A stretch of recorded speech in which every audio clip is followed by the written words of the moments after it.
Mm.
Buenas, ¿cómo están? Buenas tardes.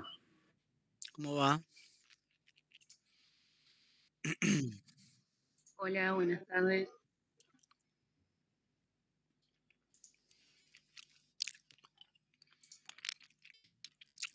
Yo sigo medio roto de salud. Estoy comiendo un caramelo que duerme la garganta.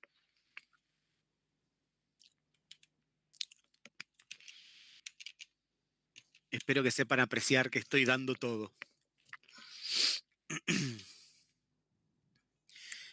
¿Cómo vienen? ¿Tienen alguna duda?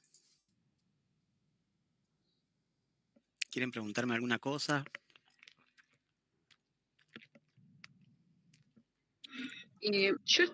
No terminé de leer el texto, estuve leyendo y hoy llegué justo a la parte que me parece que vamos a arrancar hoy.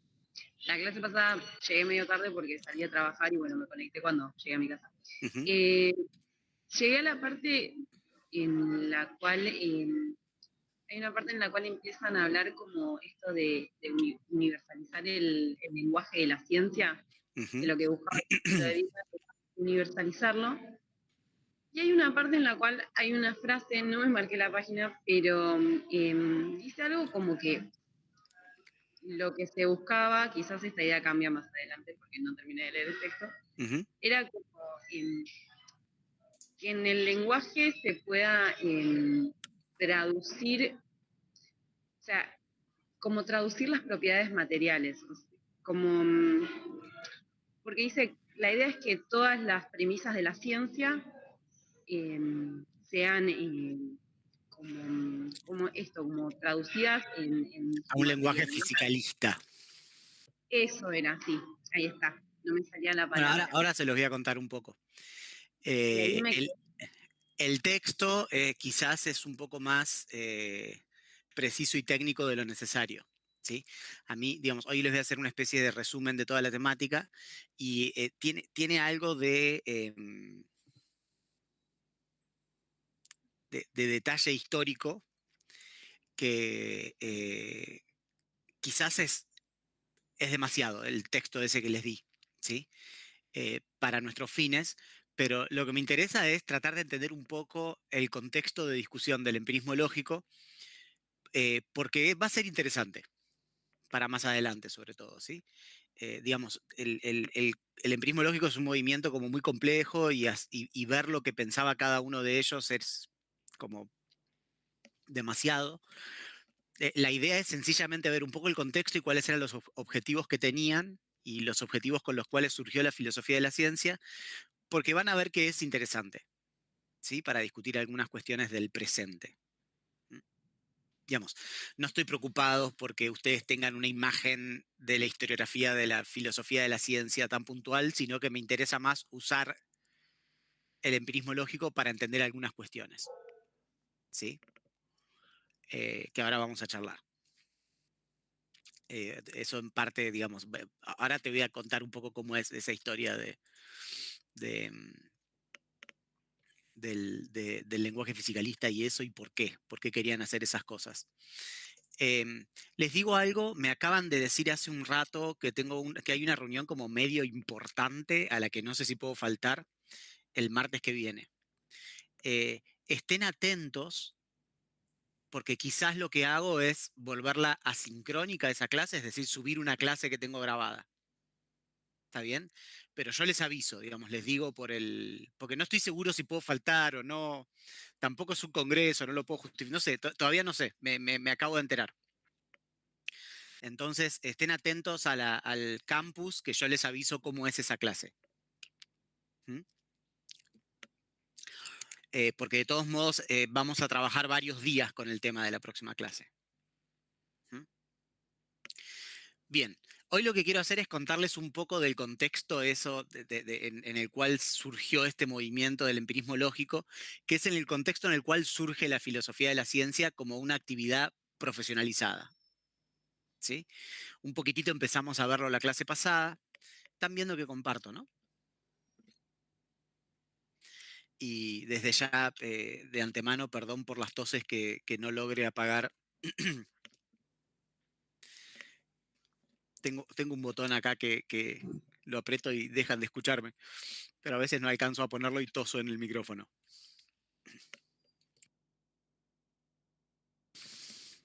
Ahí lo puse. Bien, ¿no? No se escuchó. Bien. Les voy a contar esto entonces. Este es el plan de la clase. Es ver un poco los objetivos que tenía el empirismo lógico, que eran objetivos políticos. O sea, si alguna vez escuchaban hablar del positivismo lógico, del empirismo lógico, del positivismo en general se los presenta como autores como políticamente neutrales. ¿Sí? Y es bastante sorprendente cuando uno lee el manifiesto del Círculo de Viena y ve que ni por casualidad lo eran. Después les voy a contar un poco la concepción que tenían de la metafísica, que es como la parte más antipática del empirismo lógico, al menos para los filósofos. Les voy a hablar un poquitito de cuál es el método, en cómo pensaba ellos el método de la filosofía con la ciencia. Y después les voy a contar en qué consiste la concepción de teoría que tenía, sobre todo Carnap, que es uno de ellos, que va a ser como muy influyente más adelante. Y finalmente les cuento un poco de lo que pasó con el empirismo lógico. ¿Sí? Eso es un poco la clase. Como siempre tengo la esperanza de que no sea tan larga porque estoy llegando destruido al final del día. ¿Les conté que tuve neumonía? ¿Les conté eso? Tenía neumonía. No solo tos. Bueno, ¿cuáles eran los objetivos políticos del empirismo lógico? Básicamente, un poco se los adelanté, eran iluministas. ¿Sí? Es muy interesante ver el contexto en el cual surgieron, que es en Viena, durante el gobierno socialista del cual ellos eran aliados. ¿Sí? En una ventanita en la que en Viena gobernó el socialismo. ¿Sí? Piensen en el contexto en el que estamos, ¿no? Está la Revolución Rusa, qué sé yo. Y de hecho el manifiesto del Círculo de Viena, que es de donde voy a sacar estos pedacitos, está escrito por Hahn, Neurath y Carnap, que son llamados el ala izquierda del Círculo de Viena. Entonces, el manifiesto es más zurdo que el Círculo de Viena, ¿se entiende, no? De hecho, algunos de los otros se pusieron incómodos con algunos pedacitos, parece. Pero igual habla de objetivos compartidos.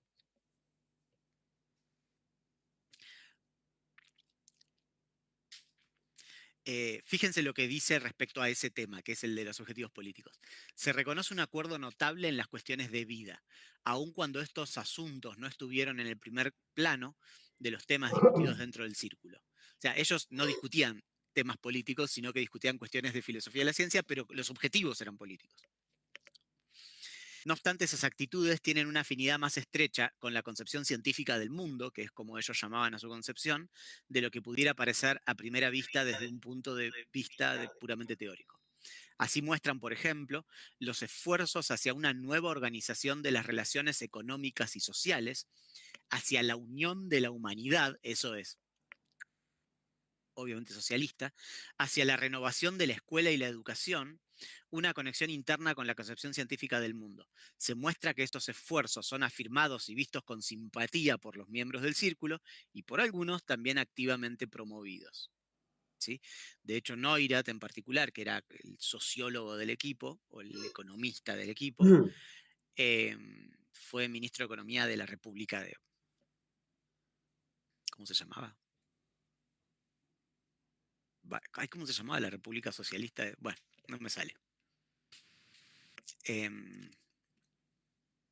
Entonces, fíjense este otro pedacito que cuenta un poco de qué es lo que los caracteriza, ¿no? La concepción científica del mundo no se caracteriza tanto por tesis propias, como más bien como su posición básica, los puntos de vista y la dirección de la investigación.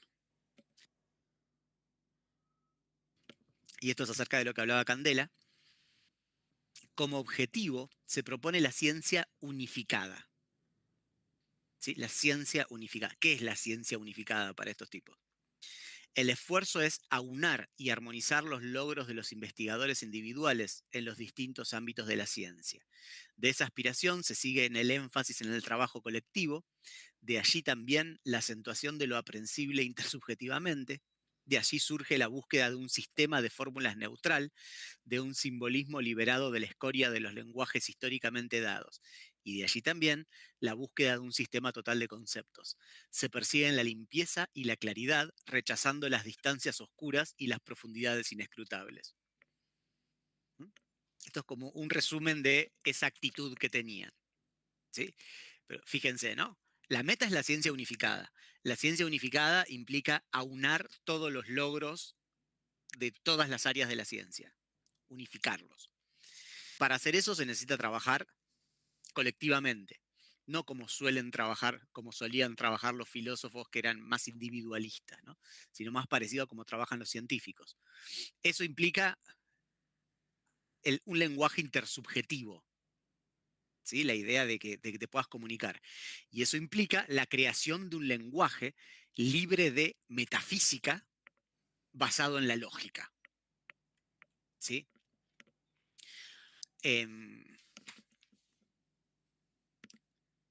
Este es Carnap hablando en su biografía, que es muy linda la biografía que escribió Carnap, que es una biografía intelectual, ¿no? Y dice, en nuestras discusiones, fundamentalmente bajo la influencia de Neurath, el principio de la unidad de la ciencia se convirtió en uno de los postulados generales de nuestra concepción filosófica.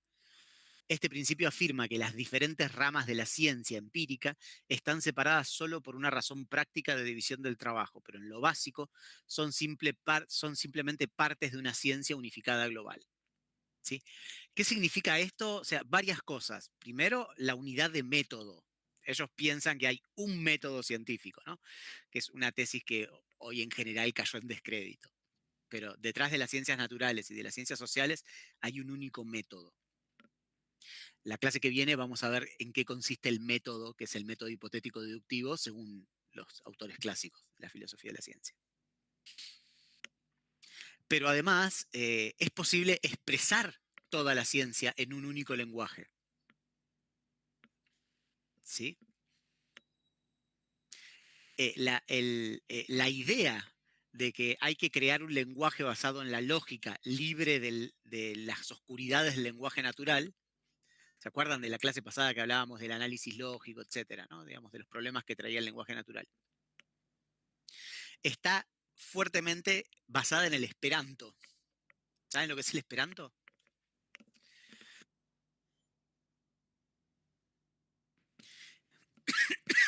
Un idioma que pretendía ser universal.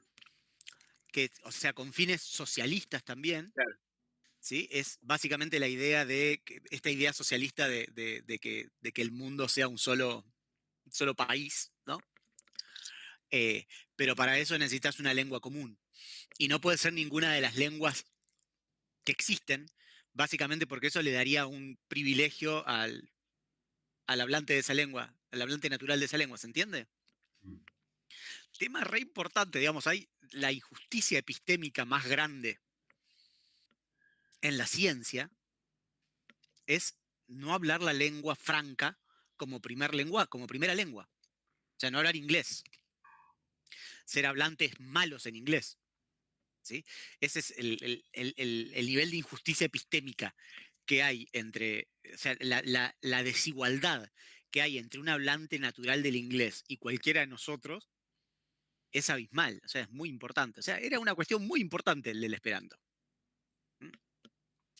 Fíjense lo que dice Carnap en su autobiografía también. Dice, con el segundo tipo de planificación del lenguaje, cuyo objetivo es una lengua universal, me familiaricé mucho antes que con la planificación de un lenguaje de la lógica simbólica.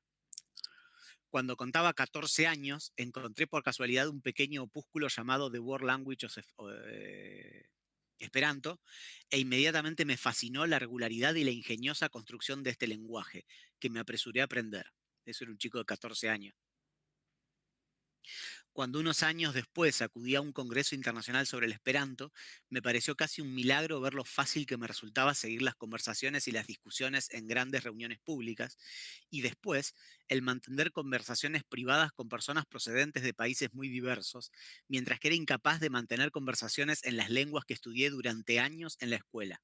Uno de los momentos culminantes del Congreso fue la representación de Ifigenia de Goethe, traducida al Esperanto. Para mí fue una experiencia conmovedora y sublime oír ese drama, inspirado en el ideal de una sola humanidad, expresado por este nuevo medio que hacía posible que lo entendieran y que se uniesen espiritualmente miles de espectadores procedentes de diversos países. ¿Ya? ¿Ven todo lo que hay ahí? Tipo, primero había un congreso de Esperanto que tenía miles de personas que iban. O sea, fíjense el nivel de esperanza que había en ese momento, ¿no? Entre guerras. Estamos hablando de antes de los nazis. ¿Mm? Bueno, la cosa es que la filosofía de la ciencia surge con la meta de generar una suerte de Esperanto para la ciencia. ¿Sí? Y ese Esperanto, por una cuestión de época, fuertemente basado en la lógica. ¿Mm? Este es un poco el objetivo ultra pretencioso que se impusieron a ellos mismos. ¿Para qué? Recuerden, porque hay un problema a principios del siglo XX que no paró de empeorar, que es la ultra especialización y la incomunicación entre científicos. ¿Mm? Digamos, si vos querés formar a la sociedad y comunicar la ciencia, que la sociedad se vuelva científica, primero tenés que formar a los científicos de las otras especialidades, que también son parte del pueblo, ¿se entiende, no? Tenés que formar al biólogo en física, al físico en biología, al científico social en física, al físico en ciencias sociales. ¿Sí? Es el mismo problema, ¿no? La comunicación de la ciencia presupone la comunicación de la ciencia entre científicos. Y la solución que daban ellos, que quizás es ingenua, era generar un lenguaje universal. ¿Sí? Quizás no era ingenua, quizás el Esperanto no era ingenuo, quizás era un proyecto político súper interesante, ¿no? Si quieren entrar a la Wikipedia, a la entrada, hay una entrada en Esperanto. ¿Sí? Es lindo el lenguaje, porque además toma para que tiene una gramática muy sencilla y para que sea justo toma palabras de todos los lenguajes. ¿Sí? Entonces hay palabras que surgen de una lengua, otras que surgen de otra. Entonces cuando lees un pedacito es lindo porque hay cosas que reconoces, otras no, digamos, es bastante loco. Es lindo. No, ya yo no sé hablar Esperanto, pero bueno, es interesante. Y bueno, y eran otras épocas. La gente tenía objetivos como muy buenos. Bueno, la idea de ellos entonces... mira, vos Martín, ¿sabés algo de hablar de Esperanto? Pero sí, yo sé que es muy fácil de aprender. De hecho, si lo mirás, tiene una lógica muy sencilla. Tipo, los adjetivos terminan en a, los adverbios terminan en o. No sé, tiene reglas muy básicas. Y tiene solo futuro, presente y pasado. Tipo, tres tipos verbales. Es lindo. Bueno, lo que ellos querían hacer entonces era, al lenguaje universal ese que querían fabricar, lo llamaban lenguaje fisicalista, que no es de la física. El lenguaje de la física no, solo sirve para la física. Es un lenguaje de objetos que tienen ciertas propiedades. Tipo, ellos pensaban que vos podías expresar toda la ciencia en lenguaje muy sencillo.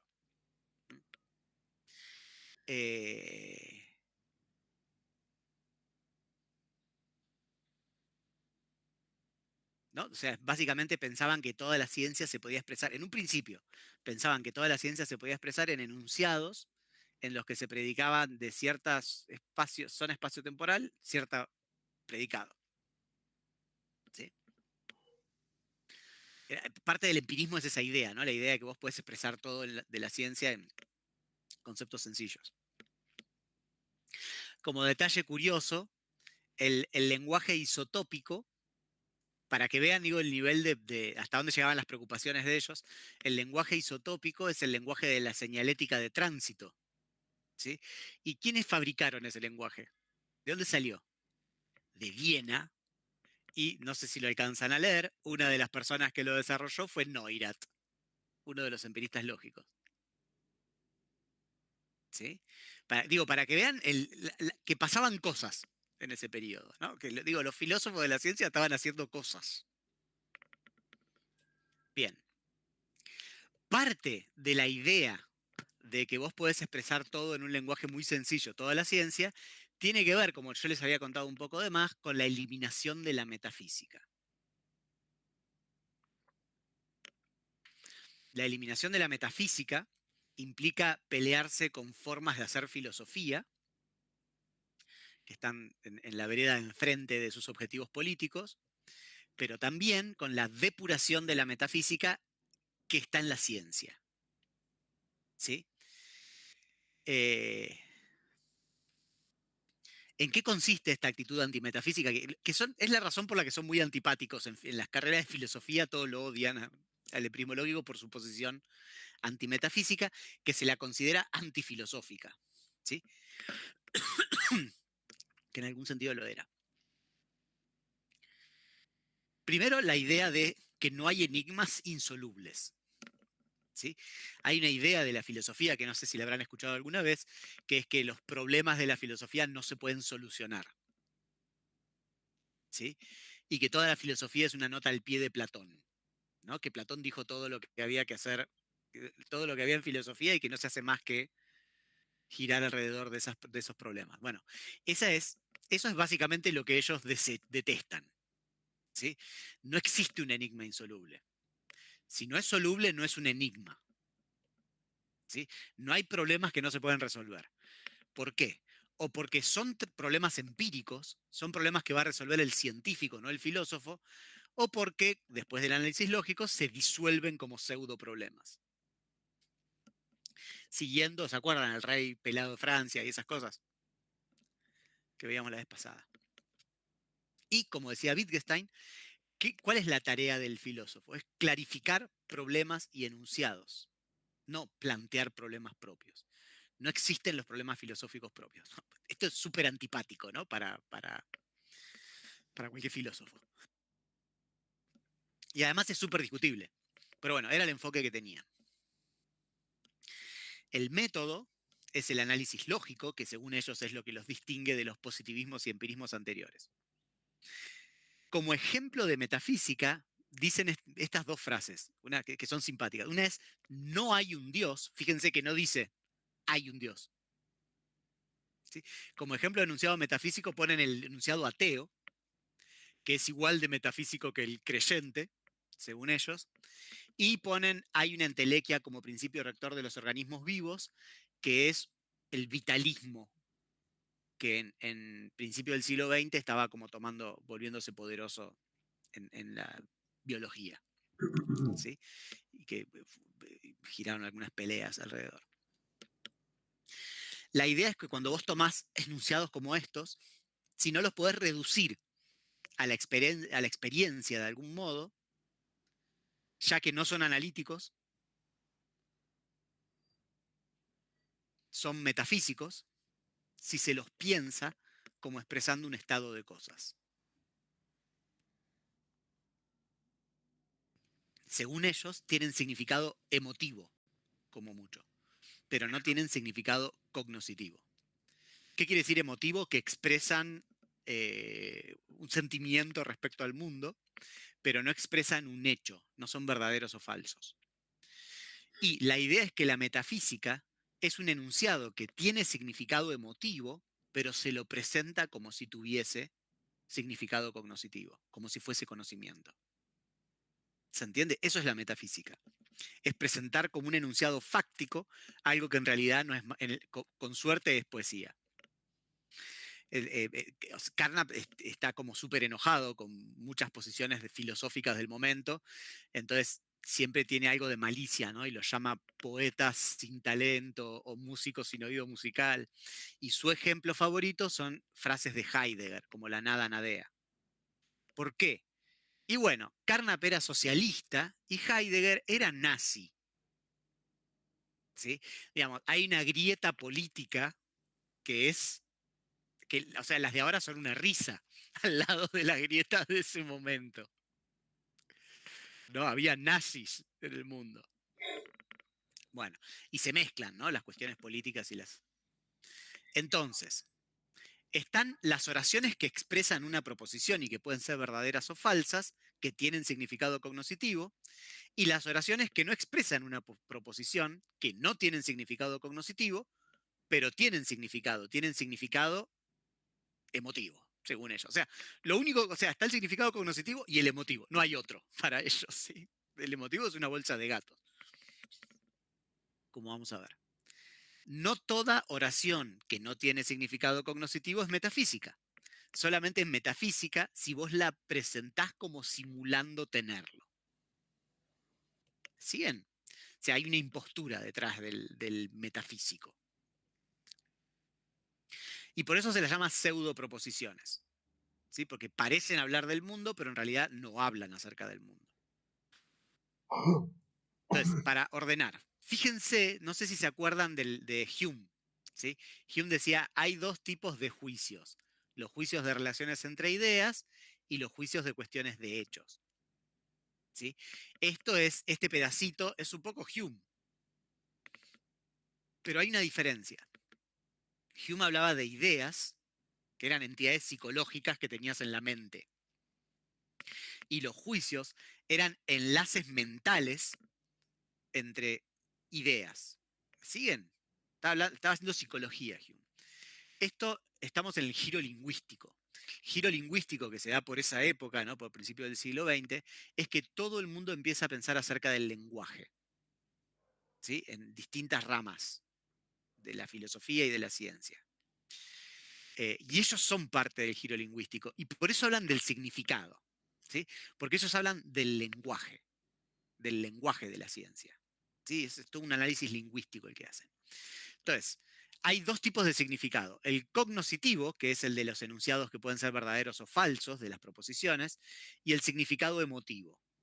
En el significado cognoscitivo está las verdades lógicas y las falsedades lógicas de la matemática, de la lógica, y el significado empírico, que es el significado que tienen los enunciados que hablan acerca del mundo.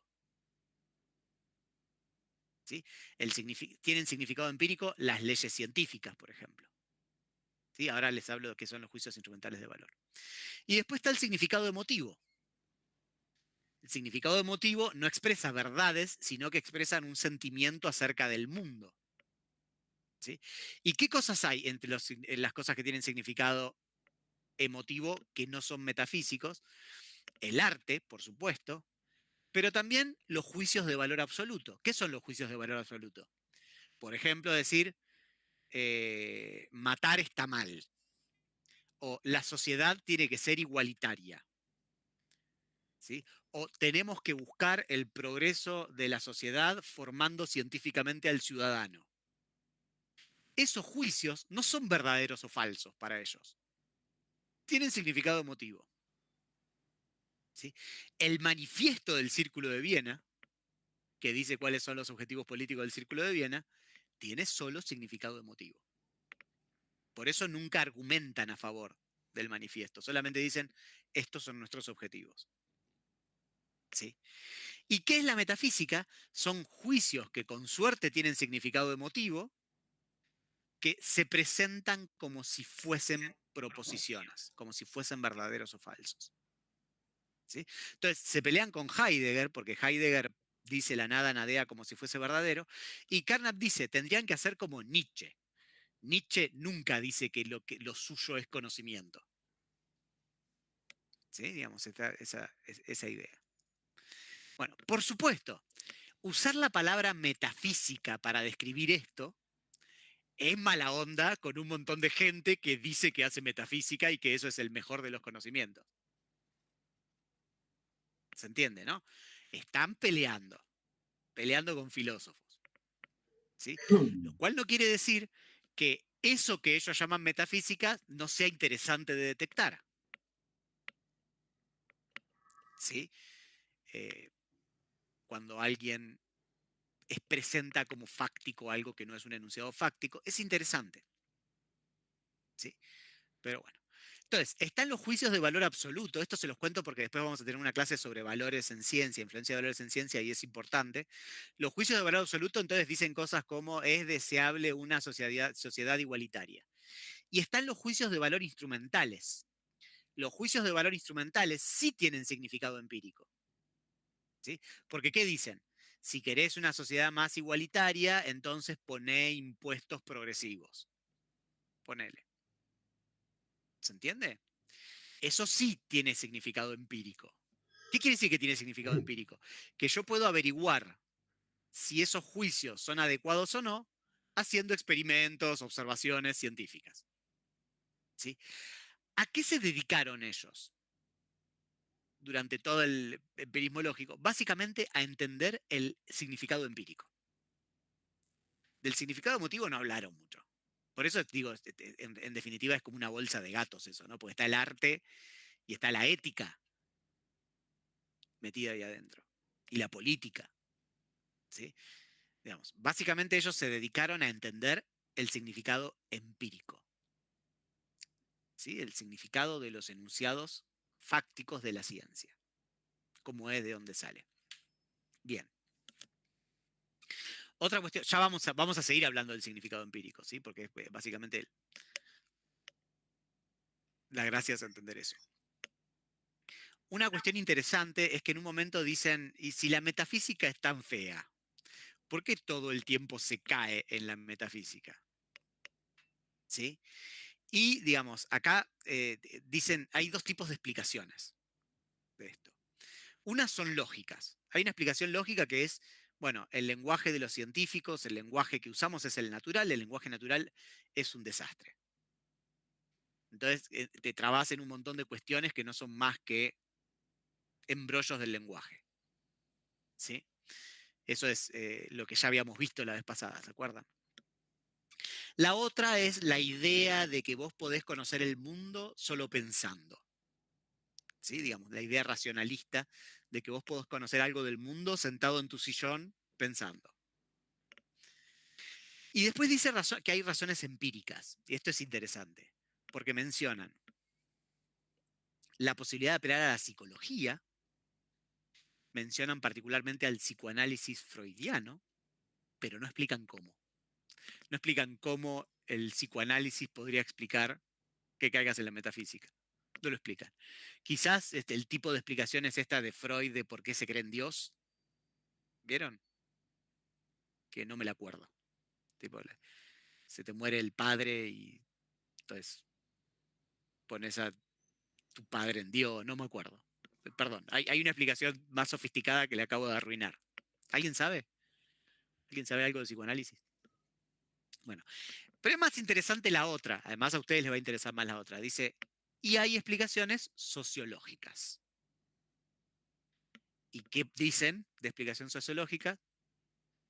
Mencionan como explicativa de los desbordes metafísicos a la teoría de la superestructura ideológica. ¿Qué es eso? ¿Y por qué podría explicar la metafísica? ¿De qué están hablando? Para ustedes que saben mejor que yo estas cosas. ¿Qué es la teoría de la superestructura ideológica?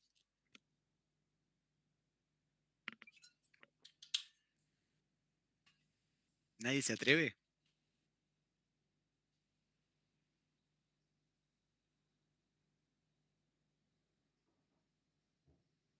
¿Hay alguien prendió la cámara? Alan prendió la cámara porque está a punto de hablar. No.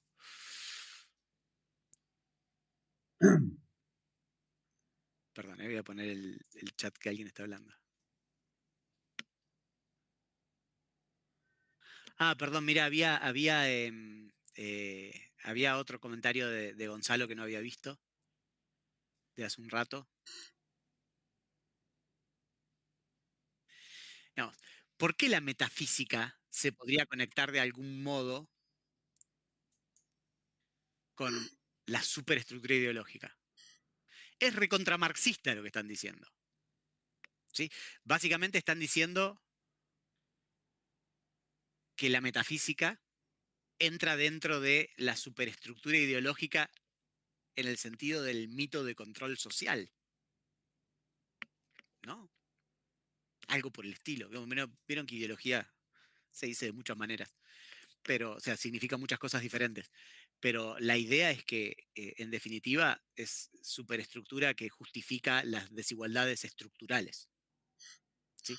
¿Y esto qué conecta? Conecta la idea de eliminación de la metafísica con la toma de conciencia de sí. ¿Sí? Y explica por qué es tan importante para ellos volver científico al proletariado y la comunicación de la ciencia. Al menos en Neurath, Carnap y los que escribieron el manifiesto. ¿Sí? Que básicamente defendían, o sea, defendían el socialismo en su momento, pero defendían un acceso al socialismo democrático. ¿Sí? No les gustaba la revolución rusa. ¿Sí? ¿Y eso qué implicaba? Implicaba que la gente llegue al socialismo votando. ¿Y qué se necesitaba para eso? Formar al ciudadano. ¿Sí? Ese es el proyecto. Ese es el comienzo del proyecto. Ese es el objetivo a largo plazo del proyecto. ¿Sí? Bien. Claro, una cosa es decir, hay ciertos enunciados que tienen significado empírico, y otra cosa es proponer un criterio para distinguir esos enunciados, ¿se entiende? O sea, ellos son científicos, saben que cualquier concepto que propongas tenés que operacionalizarlo, como pasa en todas las ciencias, ¿no? Si yo propongo el concepto de pobreza, ¿qué tengo que hacer? Operacionalizarlo, ¿sí? Encontrar un modo de medirlo, ¿sí? O de determinarlo. Y lo mismo pasa con el concepto de metafísica, ¿sí? Y claro, no es que ellos quieren saber qué cosas son metafísicas y qué cosas no, ya las saben. Lo que quieren saber es cuál es el criterio que se está utilizando para que sea más claro, más explícito, ¿sí? Si yo les pregunto, acá hay frases de Newton, y les pregunto cuáles de estas frases tienen significado empírico y cuáles no. Lo más probable es que coincidamos todos en detectar eso, ¿sí? Por ejemplo, si yo digo la manzana cayó, obviamente que tiene significado empírico. Todos los cuerpos, qué sé yo, espacio absoluto son los órganos sensoriales de Dios, no tiene significado empírico. De hecho, no sé por qué lo dijo Newton, pero es una frase de Newton. Todos los cuerpos caen con la misma aceleración, tiene significado empírico, obviamente es una generalización empírica. Fuerza es igual a masa por aceleración. Se discutió por un tiempo si eso, el concepto de fuerza es empírico o no, pero en general pensamos que sí, que tiene significado empírico, es el ejemplo de ley científica. Y el universo está compuesto por átomos, cuando está dicho por Newton, no hoy, no parece tener significado empírico, parece cumplir otro rol, ¿sí? Como defender ciertas formas de explicar frente a otras que ya no se utilizan. ¿Sí? Que el mundo está compuesto por átomos implica que no podés dar explicaciones finales o que apelar a fines, ¿sí? Como hablaba Aristóteles. O sea, que no está compuesto por sustancias. Ahora, ¿cuál es el criterio que aplicaste para que estas tres cosas caigan del lado de lo que tiene significado empírico y estas de lo que probablemente uno podría considerar metafísico? ¿Sí? Porque están dichas por Newton como si fuesen enunciados fácticos.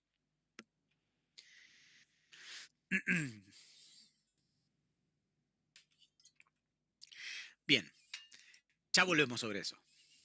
Antes tengo que contarles esto, que es importante para volver sobre lo que les acabo de preguntar y discutir el criterio de empirista del significado, pero además es importante en la materia, porque mucho de lo que se hace en filosofía de la ciencia tiene que ver con esto que dice Carnap, que cuál es el método del análisis lógico. ¿Sí?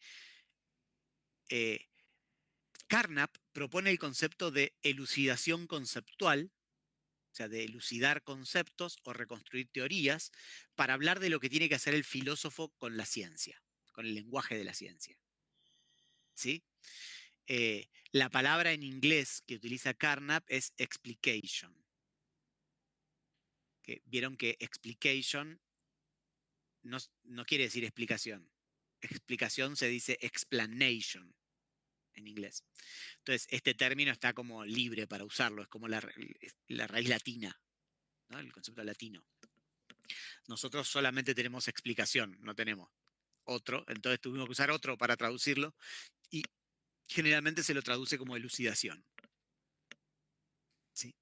Entonces, ¿elucidás un concepto o reconstruís una teoría? ¿Sí? Se habla así. Y el punto es, ¿qué es lo que se busca cuando se elucida un concepto?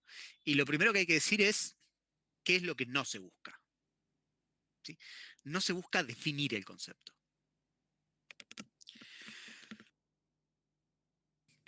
¿Por qué? Porque la idea es tomar un término del lenguaje del científico, que puede ser un término de una teoría científica como clase social o superestructura ideológica o lo que se les ocurra, ¿sí? Gen, tomar ese término y reemplazarlo por un término nuevo que no tenga los problemas que tenía el término original. ¿Qué problemas puede tener el término original? Y lo típico es que un término nombre fenómenos distintos, o que no se entienda bien cuáles son los límites del término que estás tratando de elucidar. ¿Se entiende el punto? O sea, que tiene problemas originalmente. Algo que es como... tiene una actitud hacia la ciencia que es bastante arrogante, ¿no? La idea es mejorar el lenguaje de la ciencia. Entonces, no se busca definir el término científico. ¿Por qué? Porque la definición busca sinonimia. Si el concepto original es vago y tiene límites poco claros, la definición del concepto original tiene que reflejar esa poca claridad. ¿Se entiende? Ejemplo, si yo les digo, definamos cómo se usa banco en castellano. Bueno, la definición tiene que ser disyuntiva, ¿no? Tienes que decir, a veces nombra algo en lo que te sentás, a veces nombra un montón de peces, a veces nombra un lugar en donde depositas cheques. ¿Se entiende?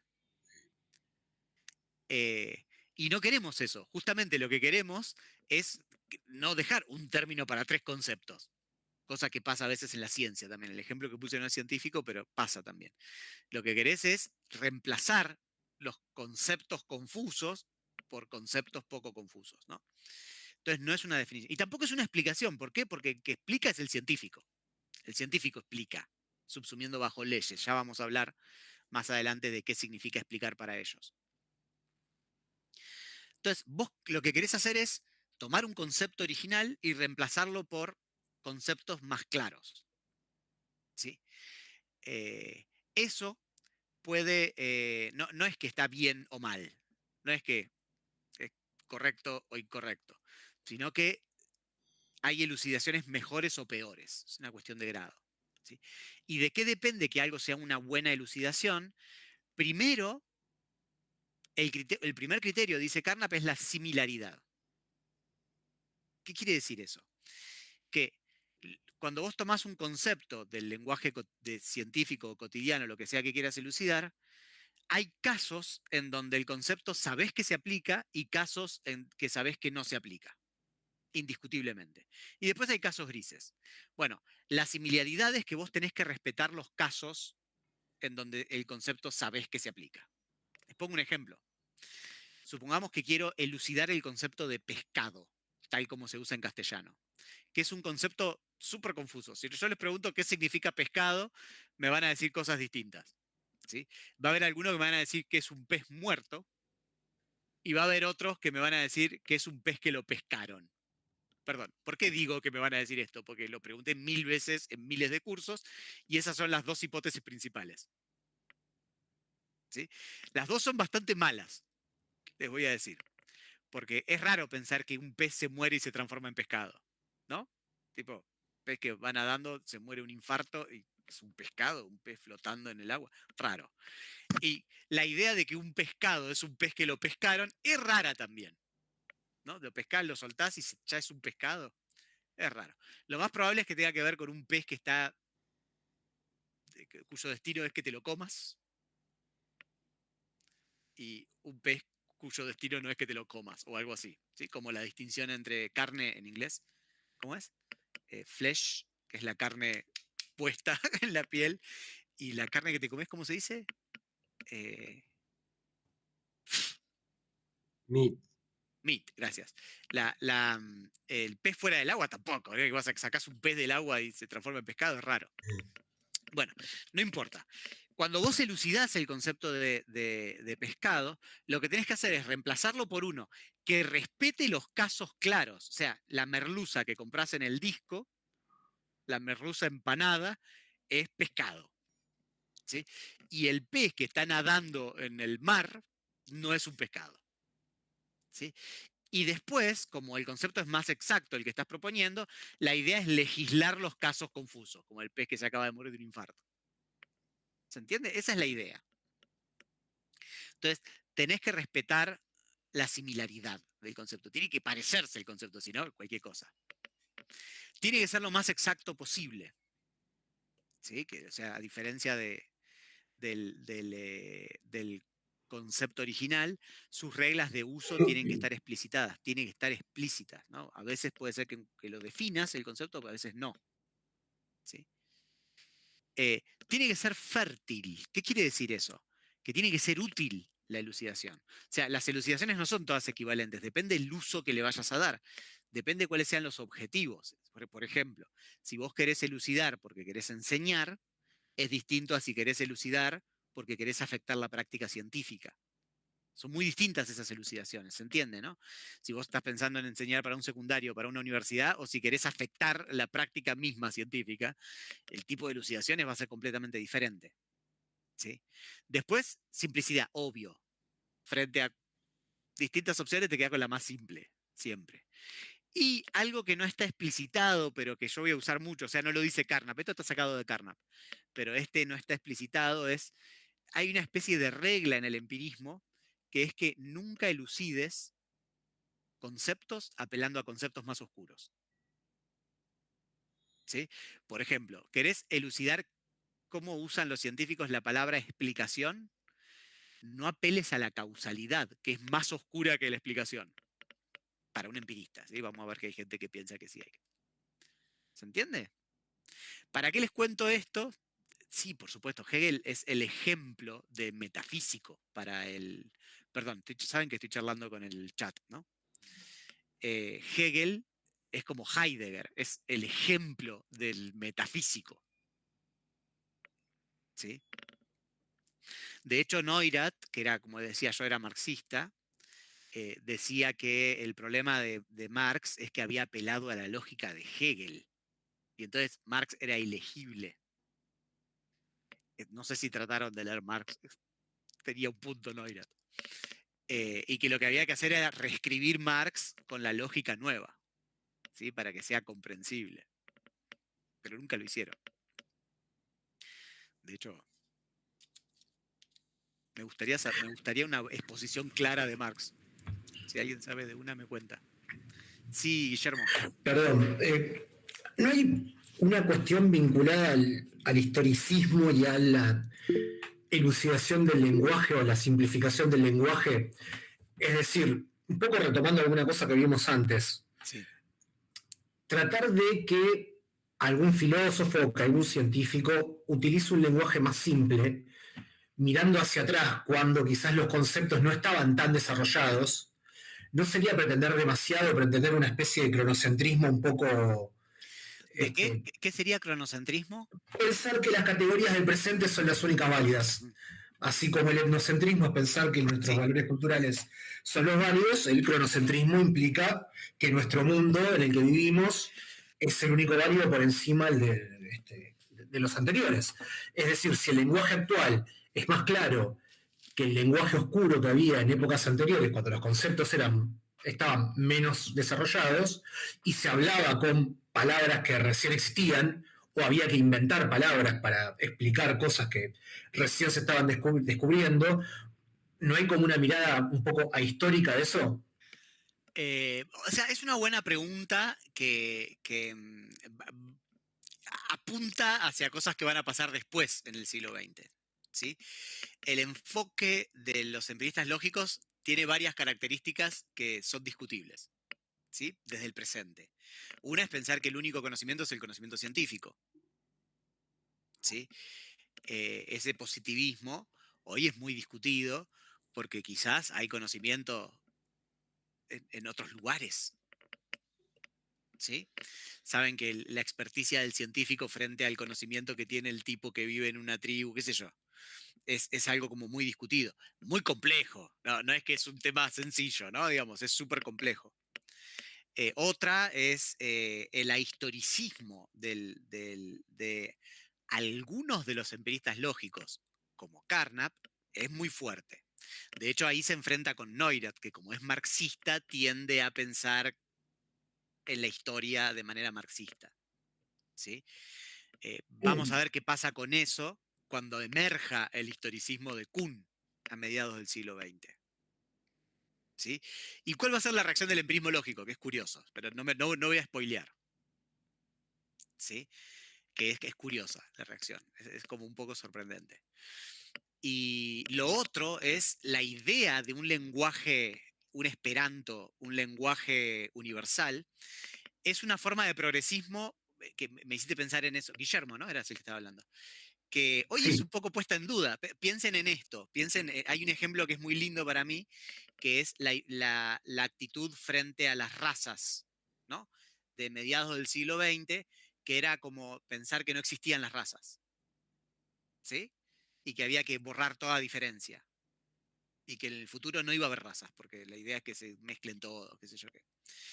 Esa imagen en el presente es medio racista.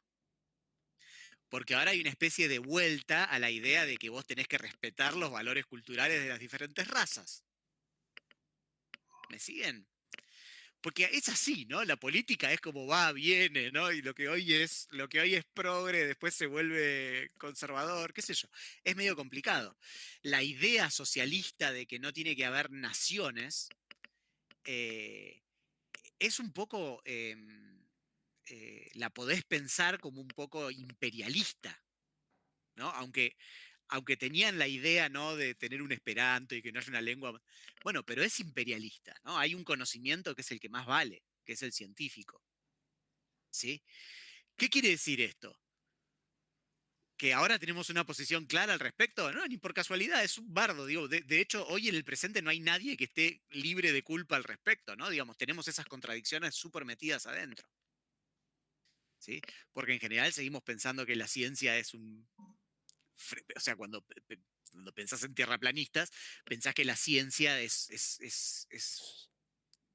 tenés que defenderla como una mirada del mundo que es privilegiada, ¿sí? Pero eso es peligroso también, porque la ciencia es más que nada occidental, ¿sí? Yo no tengo posiciones claras al respecto. ¿Qué les puedo decir? Y no creo que nadie las tenga. Digamos. Hay gente que está en pose, ¿no? Entonces dice cosas como si pudieras no estar embarrado en esa discusión. ¿Se entiende lo que digo? Pero es imposible no estar embarrado en esa discusión. O sea, que no hay una solución pulcra a esos problemas. Porque vos podés respetar mucho, ¿no? O sea, está esta idea antropológica de que vos tenés que respetar aquello que estudiás, pero después resulta que hay pueblos que hacen ablaciones de clítoris y no lo puedes respetar. Tenés que caerles con la cana y salvar a las pobres pibas. ¿Están de acuerdo? Digo, pero Sí, ¿y cuál es el límite de eso? Porque después vas a decir, entonces voy a ir a obligarlos a que las mujeres no usen, ¿cómo se llama? Perdón, es muy tarde. La cosa que usan los árabes. Jihad. Exacto. Y por ahí los quieren usar. ¿Por qué vas a decirles que no lo tienen que usar porque tienen que... ¿Se entiende, no? Digo, es re complicado todo eso.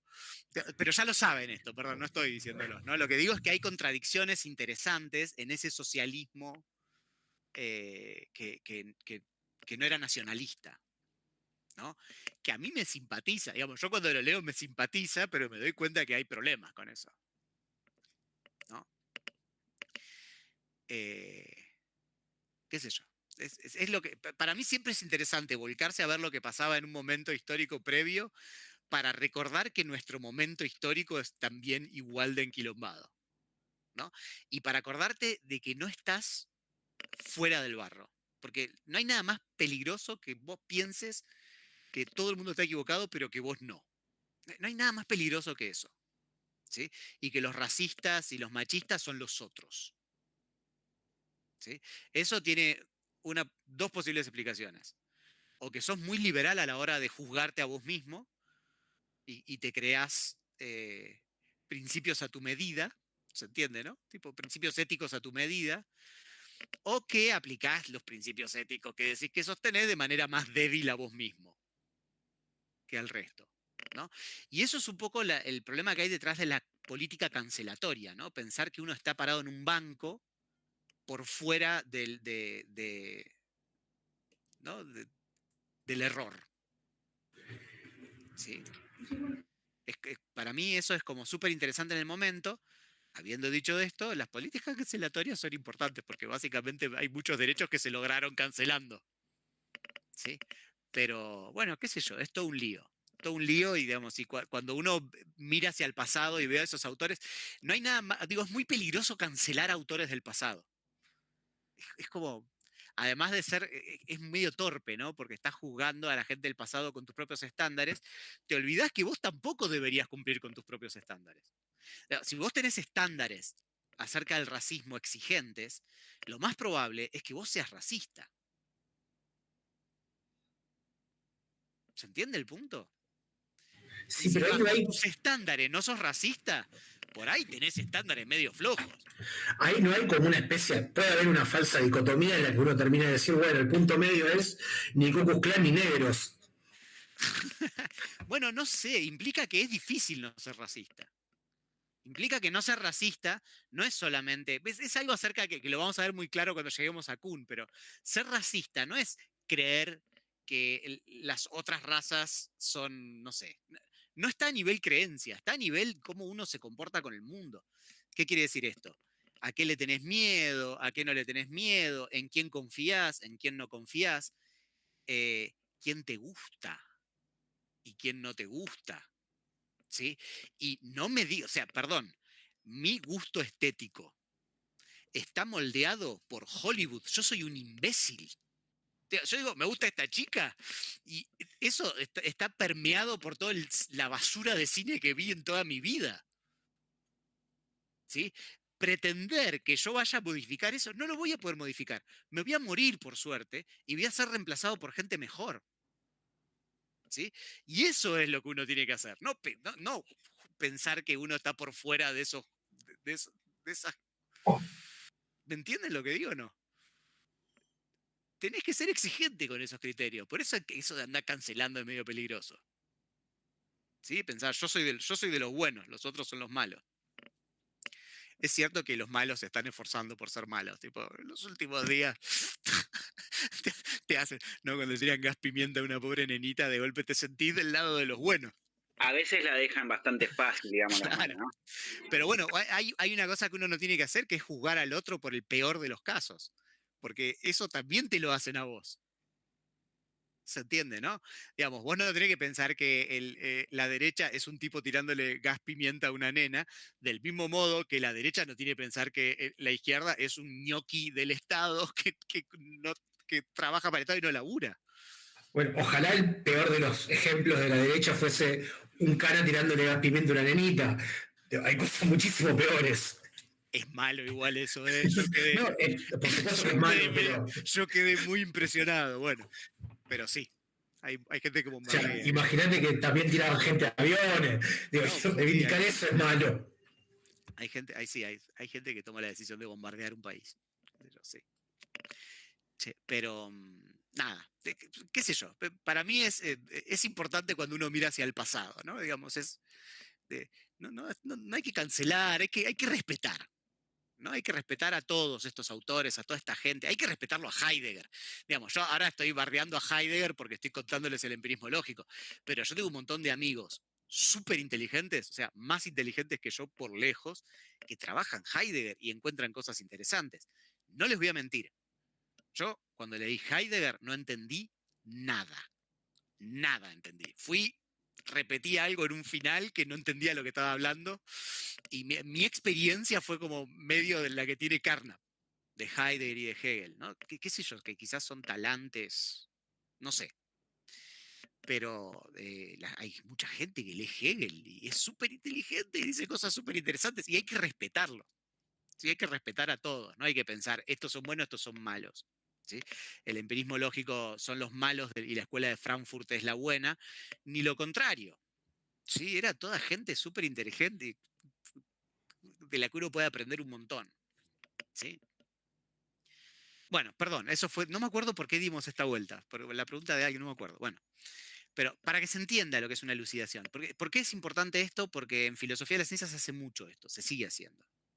¿Sí? Suponete que vos querés elucidar el concepto de mesa, que es súper difícil de elucidar. El concepto de mesa del lenguaje natural. ¿Sí? Y lo elucidás así, esta es una estupidez. Figura geométrica de 3 lados. ¿Sí? ¿Qué tiene de bueno? Que es súper exacto.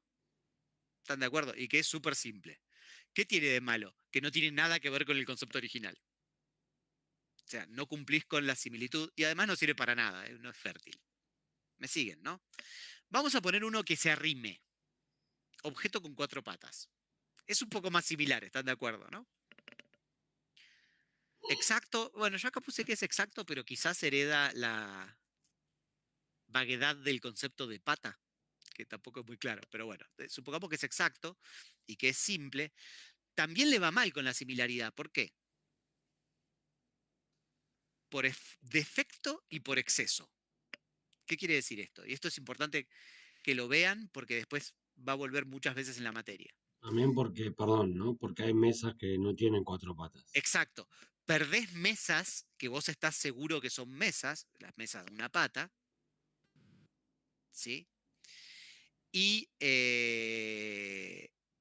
hay cosas que no son mesas que se te vuelven mesas, como los perros que tienen 4 patas. ¿Sí? Este juego es súper analítico, ¿no? Vos proponés una caracterización de un concepto y los tipos te dicen, ah, no, pero mirá, perdés esto que era, ¿se entiende? O esto se vuelve una... Van a verlo, vamos a verlo todo el tiempo. ¿Sí? El problema del exceso y del defecto. Gonzalo había dicho depende de qué Marx, pero lo vi tarde, perdón, no sé de qué estás hablando. No sé si querías preguntar algo, porque fue hace 10 minutos. No, fue en relación a cuando pensaste, estabas hablando sobre Marx y lo habías traído, ahora no me acuerdo bien. Okay. De quién podía entenderlo y eso, pero me refería a que por ahí hay algunas obras que cuando se dedicó a la Sí, divulgación que son más claras, sí. salió... Por ahí es criticable por el lado de que, bueno, quizás simplificó algunas cuestiones en obras como por ejemplo el Manifiesto, pero que obraron como divulgación de una filosofía que digo que hasta ese momento era difícil de que De sucediera, digamos, roer, ¿no? sí. Bien, volvamos al criterio del significado cognoscitivo. ¿Se acuerdan lo que es, no? Es el criterio que te permite decidir cuando un enunciado tiene significado cognoscitivo. Que puede ser verdadero o falso. La clave siempre es el significado empírico, porque el significado cognoscitivo de los enunciados analíticos es más claro, ¿no? Son tautologías o algo así. Entonces, la clave es entender el significado empírico. ¿Por qué fuerza es igual a masa por la aceleración? Tiene significado empírico. Y hay una historia de criterios que se proponen y que después son abandonados porque no funcionan. ¿Sí?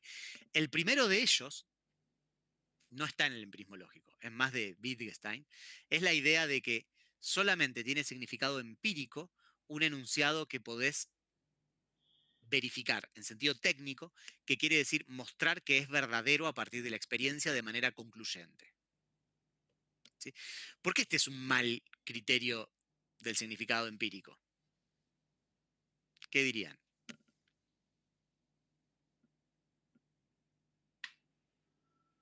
O sea, solo tendrían significado empírico los enunciados que podés demostrar a partir de la experiencia.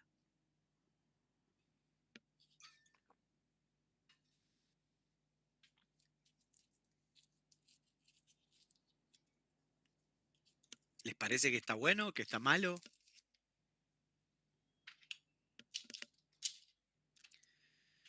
Necesito un caramelo.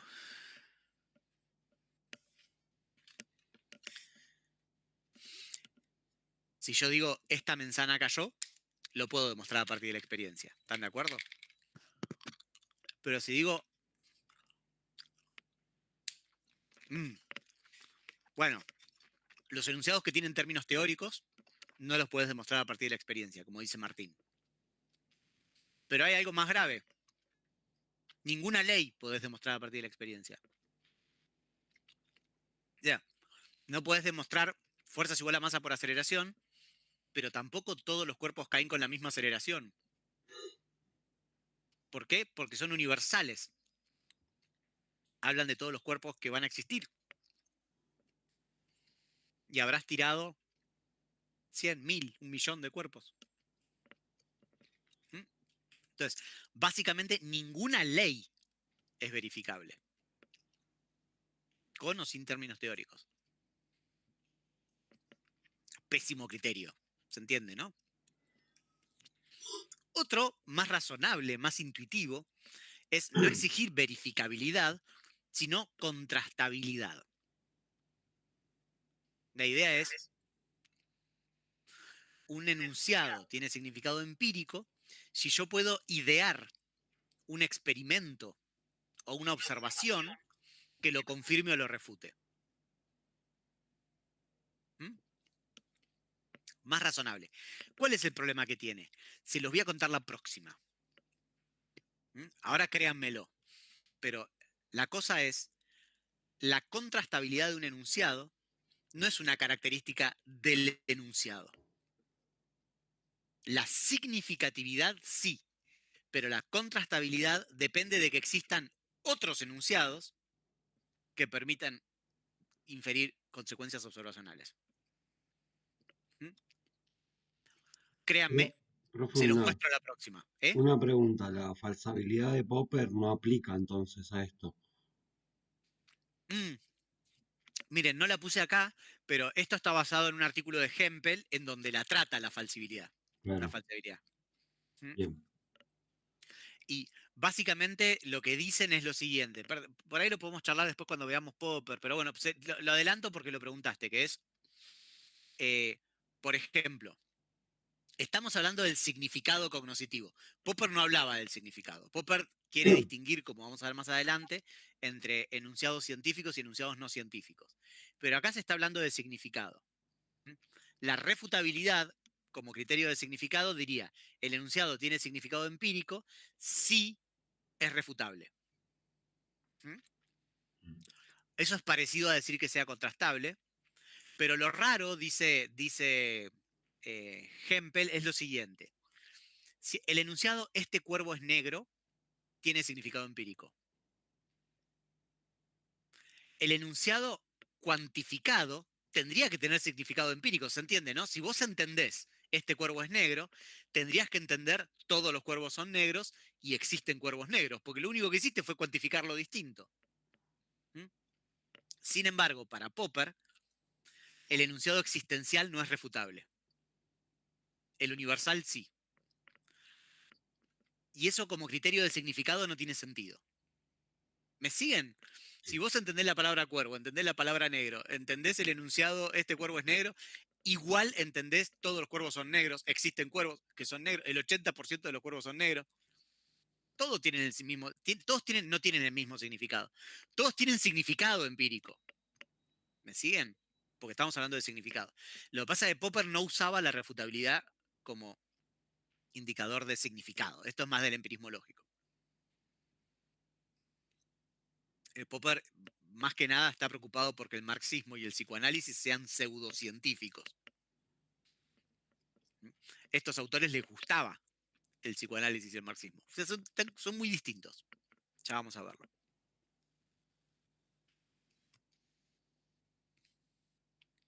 Esto es probablemente el primer criterio que propone el empirismo lógico. El primer criterio que propone en serio, que es la idea de que un lenguaje, se los digo de dos formas, uno más parecido a cómo hablaban en la época en la que se hablaba de esto y una en cómo se va a hablar después de esto. La idea de que un enunciado tiene significado empírico si vos podés traducirlo al lenguaje fisicalista. ¿Se acuerdan el lenguaje fisicalista, el lenguaje universal?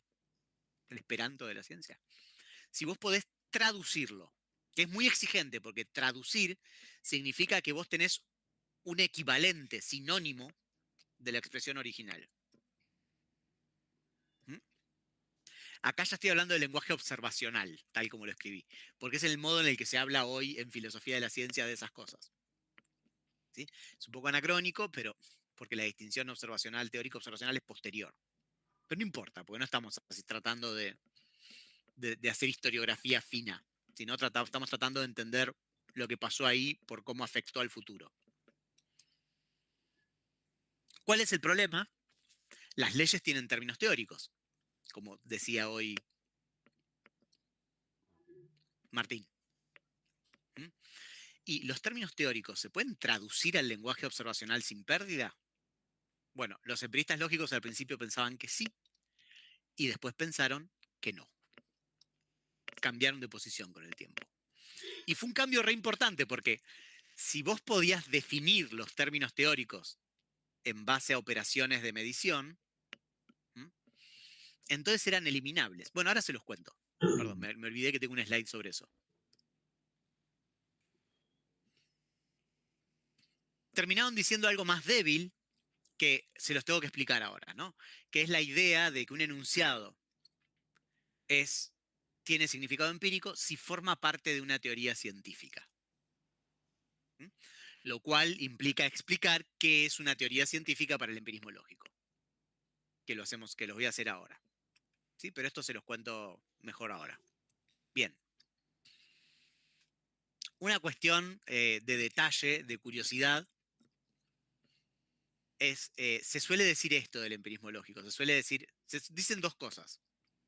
¿Vieron que hay una crítica al escéptico? ¿No? El escéptico dice, no hay verdades. Y la crítica al escéptico es decirle, bueno, pero ese enunciado que vos estás diciendo es verdadero. No hay verdades. ¿No? Como que se autorrefuta. Del empirismo lógico se dice algo parecido. Una es, están en contra de la metafísica, pero su posición es una metafísica. Que es un poco injusto, porque cuando ellos dicen que están en contra de la metafísica, están diciendo que están en contra del discurso emotivo vestido de enunciados fácticos, y ellos no hacen eso.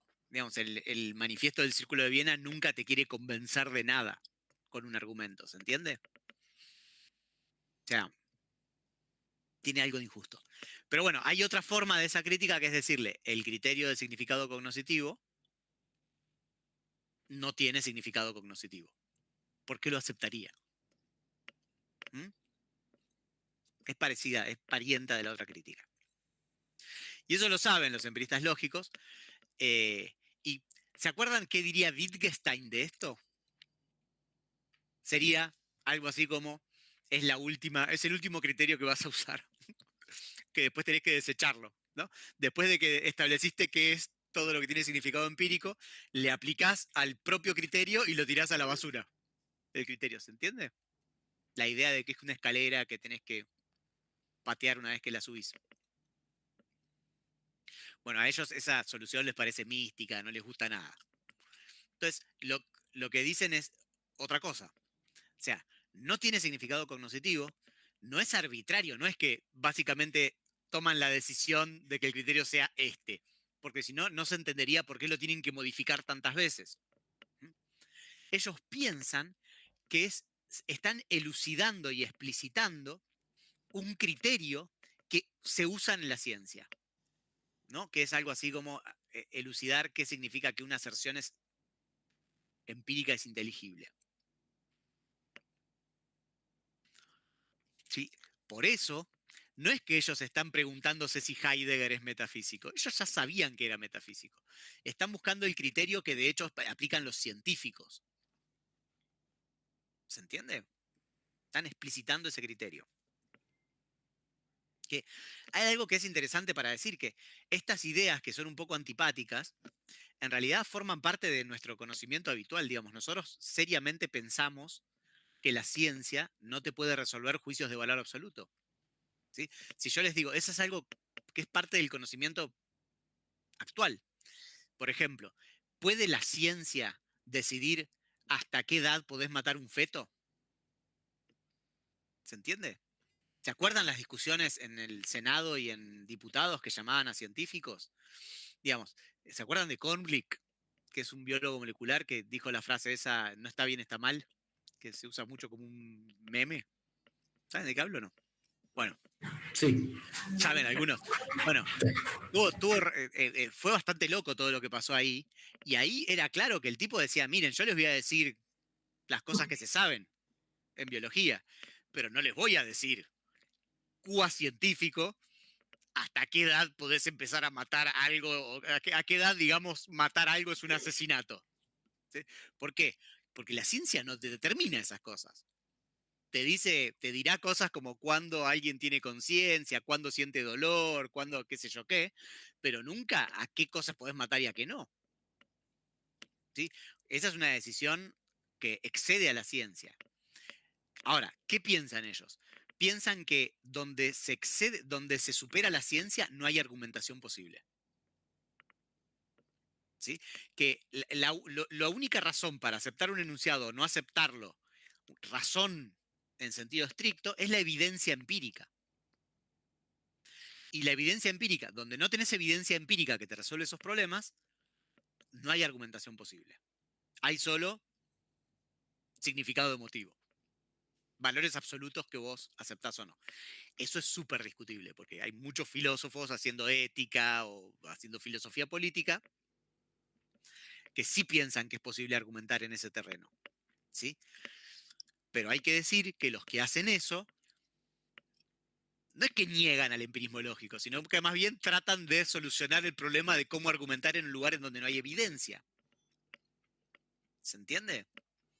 Porque es cierto que el empirismo lógico lo que está tratando de hacer es elucidar algo que está dando vueltas por ahí. No está tratando de inventar algo. ¿Mm?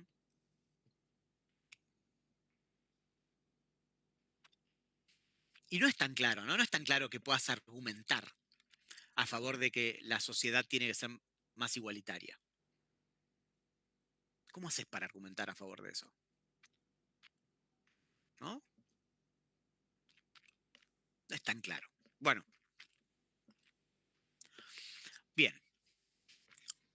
Llegamos hasta acá. Les tengo que contar qué es una teoría científica para ellos. ¿Sí? Para el empirismo lógico. Hay, más allá de toda la discusión política, la comunicación de la ciencia, todos los rollos que tenían ellos, más zurdos, menos zurdos, hay tres cosas que van a impactar en el siglo XX. Una es la concepción de teoría, otra es la concepción del método y otra es la concepción de la explicación. ¿Sí? Que vamos a ver las tres.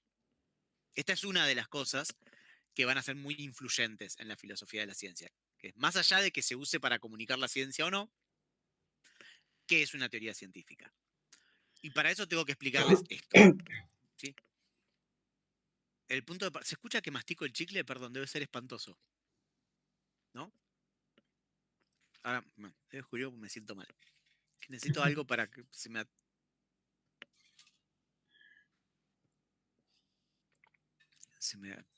mejore la garganta.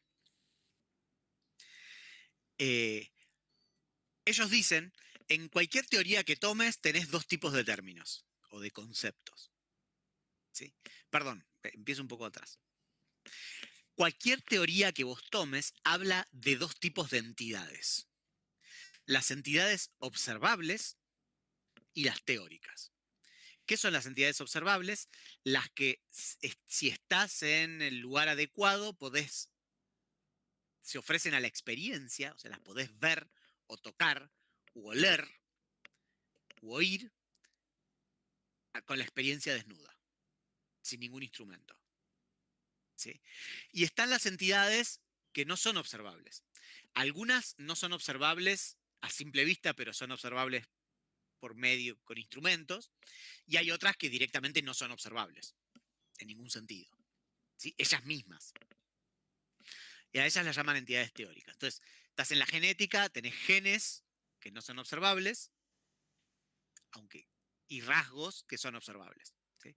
Estás en el psicoanálisis y tenés el inconsciente, que no es observable, directamente observable, y el acto fallido, que sí es observable. Estás en, no sé, en una teoría médica de la gripe, tenés la gripe, que no es observable, y los síntomas de la gripe, que sí son observables. Estás en la mecánica clásica, tenés las fuerzas y las masas que no son observables y las aceleraciones que sí son observables. Estás en la teoría marxista de qué sé yo qué, tenés la superestructura que es observable y la estructura que no es observable. Estás en la teoría celular y tenés las células que no son observables y los tejidos que son observables, etc. ¿Compran? Bueno, esto va a ser lo más criticado de la concepción estándar, esta distinción. Pero, o sea, Carnap en principio la toma como, yo ya sé que es medio problemática, que hay grises, porque si miro algo con los lentes, lo estoy mirando con un instrumento, digo, qué sé yo. Entonces, mirar a simple vista, mirar con lentes, mirar con un microscopio óptico, mirar con un microscopio, con una lupa, con un microscopio óptico electrónico, es un gris. Pero él dice, estamos tratando de pensar, no me vengan a molestar. Digo, con que yo pueda hacer esa distinción más o menos me va a permitir cumplir mi objetivo, ¿sí? Que es reconstruir la ciencia para comunicarla, etc. Bien. La distinción entre entidades me permite hacer una distinción en el lenguaje, entre términos teóricos y términos observacionales. Términos teóricos nombran las entidades teóricas, los términos observacionales nombran las entidades observables. Eso me permite hacer una distinción entre enunciados. Están los enunciados teóricos, que son teóricos si tienen algún término teórico, y los enunciados empíricos, que no tienen términos teóricos, solo tienen términos observacionales, además de los matemáticos y lógicos. Y eso me permite distinguir entre dos tipos de enunciados. Los enunciados teóricos puros, que solo tienen términos teóricos, además de matemáticos y lógicos. Por ejemplo, la gripe es un virus. ¿Sí? Ese enunciado no habla de nada observable. Y los enunciados mixtos, que tienen algunos términos teóricos y algunos términos observacionales. Cuando hablamos de término usamos observacional, cuando hablamos de la entidad hablamos de observable. ¿Sí? Pues si no, el término observable da la sensación de que es observable el término. Bueno, no importa. Un enunciado mixto es la gente que tiene gripe tiene mocos, dolor de cabeza, qué sé yo, y temperatura. ¿Sí? Tenés algunos términos teóricos y algunos términos observacionales. Y después hay dos tipos de enunciados empíricos. Las generalizaciones empíricas, que hablan de clases, tipo todos los cuervos son negros, algunos cuervos son negros, el 80% de los cuervos son negros, y los enunciados básicos, que hablan de una entidad o unas pocas entidades, tipo este cuervo es negro o estos 3 cuervos son negros. ¿Siguieron? Bien, ¿para qué sirven todas estas distinciones? Básicamente porque una teoría para ellos es un conjunto de enunciados teóricos con relaciones deductivas entre ellos que adquieren semántica empírica de manera indirecta a través de reglas de correspondencia.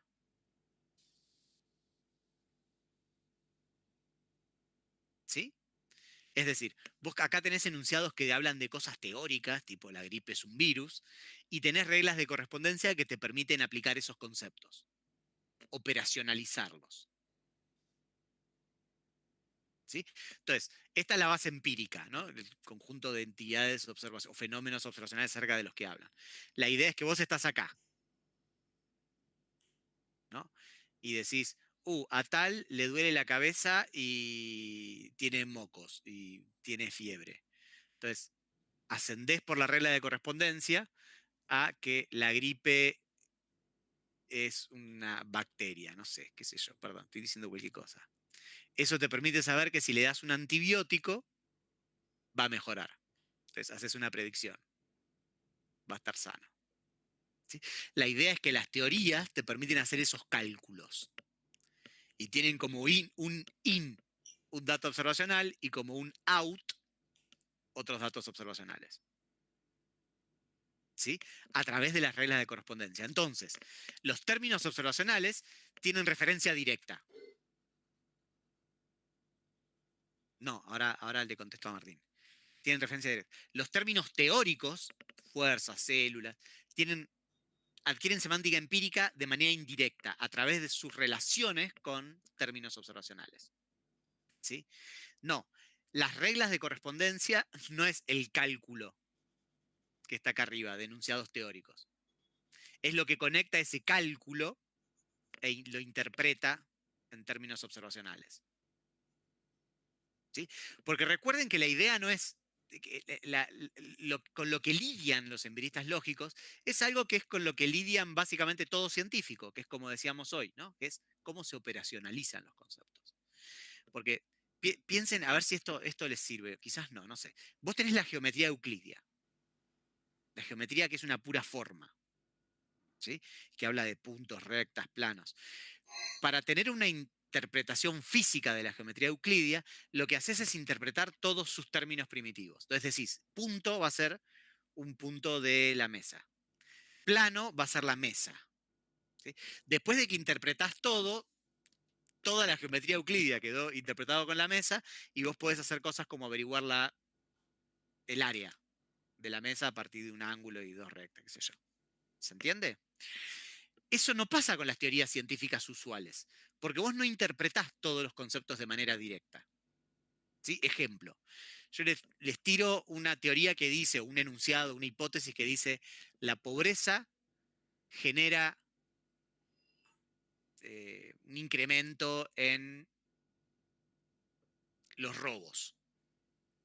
¿No? Supongan que tengo este enunciado.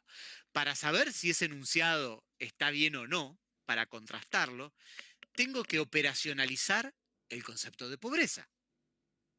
¿Es simple eso? Es como decir, ¿se acuerdan, no? En la geometría euclídea yo decía, punto es un punto en la mesa. ¿Puedo hacer eso con la pobreza? Ni por asomo. Saben, es un bardo la operacionalización del concepto de pobreza. Es un quilombo. De hecho, ahí hay peleas políticas muy fuertes, ¿no? Porque de acuerdo a cómo lo operacionalices, van a cambiar, qué sé yo, cómo juzgás las políticas del gobierno. ¿Sí? ¿Y cómo se operacionaliza el concepto de pobreza? Es un bardo, ¿no? Por eso cuentan inodoros en los censos. O sea, de maneras muy indirectas. ¿Vieron que en el censo te preguntan cuántos inodoros tenés en tu casa? ¿No? Y porque es muy difícil, porque no es tan, como tenés toda una economía en negro, no es tan fácil saber cuánto es lo que cobran las personas. Es de manera muy indirecta. ¿Sí? No lo podés averiguar a través de los impuestos. Bueno, y eso pasa en toda la ciencia. Entonces, lo que pasa es que vos acá tenés una teoría en la que aparece el concepto de pobreza y, o sea, esta es la intuición que tenían ellos. Tenés que ver cómo operacionalizarlo. Y la operacionalización es una regla de correspondencia que conecta lo teórico, pobreza, con lo observacional, cantidad de inodoros. Perdón que estoy diciendo esto de manera tan burda, pero ¿se entiende el punto? Perdón, profe, Sí. ¿podés repetir eso? La correspondencia que conecta. O sea, la idea, o sea, encontrar cómo se operacionaliza un concepto es encontrar cómo lo determinás en base a cuestiones observacionales. ¿Sí? Entonces, si a vos acá te aparece pobreza como término teórico, la pregunta que es, o sea, la respuesta que daban ellos es que la operacionalización se da a través de una regla de correspondencia que conecta la pobreza con cosas como cantidad de inodoros, si tenés un techo de paja, no sé. Perdón, no. Estoy inventando porque no lo sé. No sé cómo se determina la pobreza. Sé que es conflictivo. ¿Sí? Ustedes quizás lo saben mejor. Sí, Guillermo. Bueno, justamente hay dos grandes formas de medir la pobreza que por lo menos están homologadas en todo el mundo. Una es por ingresos. Si ganás más de tanto o menos de tanto, estás por arriba o por abajo de la línea de pobreza. Sí. Y la otra es la de necesidades básicas insatisfechas, Claro. que es la que mide la cantidad de inodoros, el piso, las materiales de tu casa, la cercanía Claro. con un hospital, con una escuela. Es una forma mucho más cualitativa de medir la pobreza, claro, que el ingreso. Pero la del ingreso, tenés que averiguar cuál es el ingreso. O sea, es súper complicada, porque ¿cómo averiguas los ingresos de la gente? Cuando tenés un 50, no sé cuál es el porcentaje de economía en negro en Argentina. Lo que pasa es que esa encuesta permanente de hogares se hace todo el tiempo en 31 centros urbanos de todo el país. Claro. Todo el tiempo, todo el año, una vez por mes se pregunta. Pero bueno, ¿se entiende la idea? La idea de ellos es, esto es una teoría. Y es como súper sensato. Ahora vamos a ver qué pasa. O sea, les aclaro, nadie sostiene esta concepción de teoría hoy en el presente. Pero lo que pensaron era sensato. ¿Sí? Les voy a mostrar el problema con un ejemplo sencillo. Que es el de, ¿conocen las leyes de Mendel? Es como súper sencillo. Sirve súper explícito respecto a cuál es el problema con el que lidian. No, Mendel cruzó una planta de arvejas que solo tenía semillas lisas con una planta de arvejas que solo tenía semillas rugosas. ¿Sí? Vos abrías la chaucha, eran todas lisas, abrías la chaucha, eran todas rugosas. Y en la primera generación obtuvo todas semillas lisas. ¿Sí? Después autofecundó, que es lo mismo que cruzar a 2. Y pasó algo loco, que es que resurgió la semilla rugosa, que cuando contabas en grandes números era 1-3. ¿Alguna vez compraron un choclo de esos de Perú que tienen distintos colores? ¿Lo vieron alguna vez? Esos choclos respetan la proporción 1-3. Es loco. Si contás muchos, más o menos surge 1 cada 3. ¿Sí? Bien. Si Mendel hubiese sido empirista estricto, se habría quedado en una descripción de esto que es puramente empírica. ¿Sí? Que es decir, siempre que cruzás dos variedades puras, desaparece uno de los rasgos y después reaparece en una proporción de 1-3. Pero, ¿por qué es raro quedarse ahí? ¿Por qué es raro quedarse en ese nivel empírico? Básicamente porque la pregunta que te haces es ¿qué diferencia hay entre esta semilla y esta semilla? A nivel de observación son idénticas. Sin embargo, cuando autofecundás a esta, te da solo lisas. Cuando autofecundás a esta, te da una rugosa cada 3 lisas. ¿Se entiende? Entonces, es como que estás obligado a decir, ¿dónde está la diferencia entre esas dos semillas? Y para eso Mendel propuso factores, que después se convirtieron en genes. ¿Sí? Esto está un poco modificado de Mendel. Es la genética clásica del principio del siglo XX. O sea, Mendel no decía exactamente eso, pero es un detalle, ¿sí? Que no importa ahora. Dijo, los padres tienen 2 factores cada uno. Las que son puras tienen 2 factores lisos o 2 factores rugosos. Cuando vos los cruzás, cada uno de los hijos tiene un factor de sus padres, de cada uno de sus 2 padres. ¿Sí? ¿Cuál te toca? ¿No? Si te toca este o este, es equiprobable. Tenés las mismas chances de que te toque uno o el otro. ¿Sí? Todos estos tienen uno de sus padres y el otro del otro de sus padres. Estoy hablando de manera no inclusiva y me pone nervioso. No sé hablar en inclusivo, disculpen. O sea, ese es el tipo de idioteces que por los cuales uno se tiene que morir y ser reemplazado por gente mejor. ¿Me siguen hasta ahora? Cuando vos tenés los 2 tipos de factores, solo se expresa el dominante, que en este caso es el liso. Cuando vos autofecundás o cruzás a 2 de la primera generación, pasa algo distinto, porque vos podés recibir este factor o este factor. ¿Sí? Y hay 4 posibilidades. Puede ser que te toque liso-liso, liso-rugoso, rugoso-liso o rugoso-rugoso. Y solamente es rugoso el que tiene los 2 factores rugosos. Es hermosa la explicación, ¿estás de acuerdo? Es como súper linda. ¿Por qué es importante saltar a la teorización? Porque ahora puedes hacer un montón de nuevos experimentos que antes no podías hacer. Por ejemplo, te puedes preguntar qué pasa cuando cruzas una de estas con esta. Perdón por el incesto. O una de estas con esta. O una de estas con una de estas. ¿Se entiende, no? Se abre un mundo de experimentos que antes de tener los conceptos teóricos no tenías. ¿Sí? Es mucho más universal. Habla de un montón de más de fenómenos. La generación empírica es como demasiado restringida. ¿Sí? Ahora, y esto es el punto importante, ¿qué son los factores? Para Mendel. No tenía la menor idea. No sabía si estaban flotando en la sangre, si estaban adentro de la célula, si estaban en una parte de tu cuerpo o en todo tu cuerpo. No tenía ni idea qué eran los factores. ¿Sí? La genética clásica, que está basada en estas leyes de Mendel, empezó a hacer mapas génicos. ¿Sí? Se los cuento muy rápido porque es como medio detallado para ver si se lo imaginan. Primero se descubrieron que había rasgos que estaban ligados. Tipo que todas las plantas rugosas eran altas y todas las lisas eran bajas. Entonces, lo que se propuso es que esos factores estaban sobre un mismo soporte, que se heredaban juntos. ¿Sí? Pero cada tanto se separaban. ¿Sí?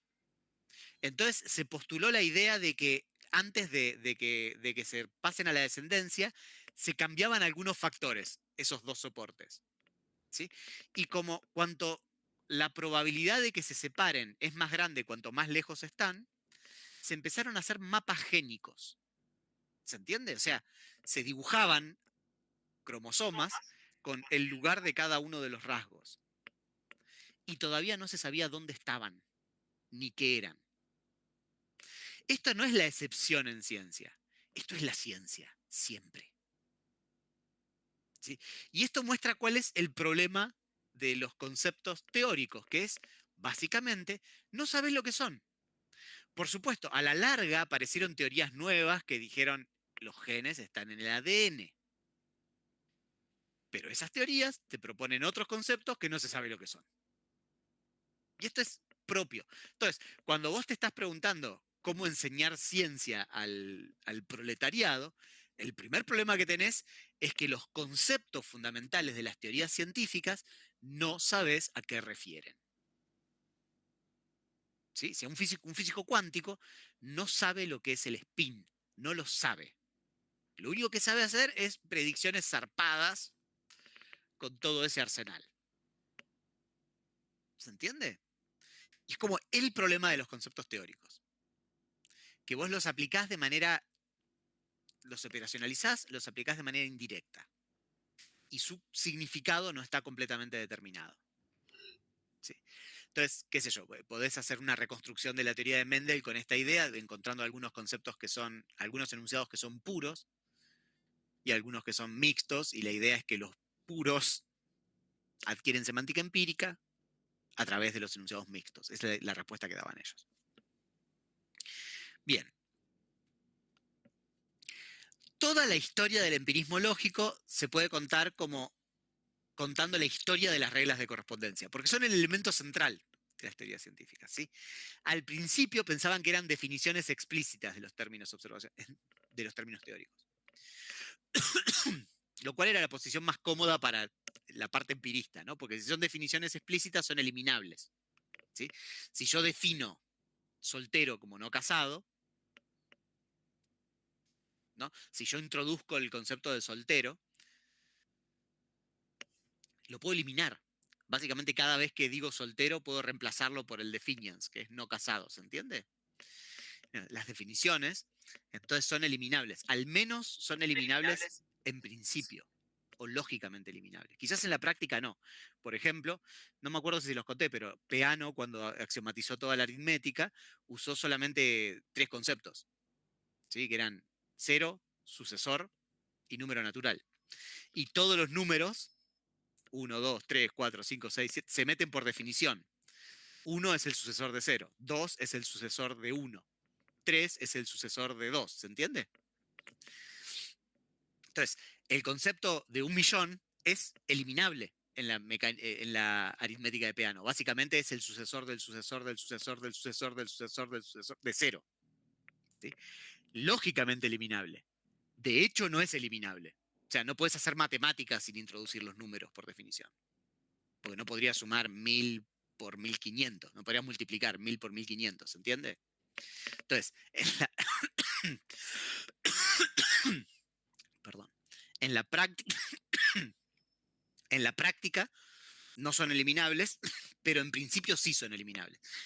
Si los conceptos teóricos fuesen así, digamos, si yo pudiera introducir todos los conceptos teóricos por definiciones a partir de observacionales, aunque en la práctica no sean eliminables, que lógicamente sean eliminables, ya me hace sentir bien como empirista. Ellos empezaron buscando eso, ¿no? Por ejemplo, la definición de que la temperatura de algo es 30 grados, era, si toco con un termómetro eso, el termómetro me marca 30 grados, ¿entiendes? Tipo una definición operacional. Y muy rápido se dieron cuenta de que las reglas de correspondencia sí son demasiado exigentes. ¿Sí?